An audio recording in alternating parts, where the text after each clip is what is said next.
Today you will learn how to change the currency on your currency template.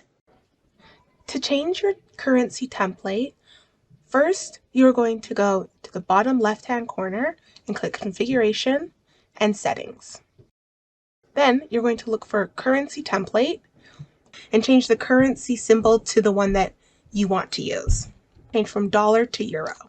We'll click Save. Then you're going to go to a review request campaign. So you can either create a new one or go to an existing one.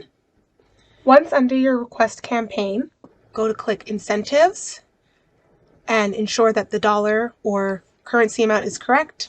You can edit it or change the type. So we'll change ours to 15 euros and you'll click Save. And then you'll go to Message Customization. Here, you're going to click the incentive email to ensure that your incentive discount is in the correct currency. And then you will click either Save Draft or Save. And then you can click Launch once you're ready to launch your campaign. If you have any more questions or are in need of further help, please reach out to our team and we'll be happy to assist you.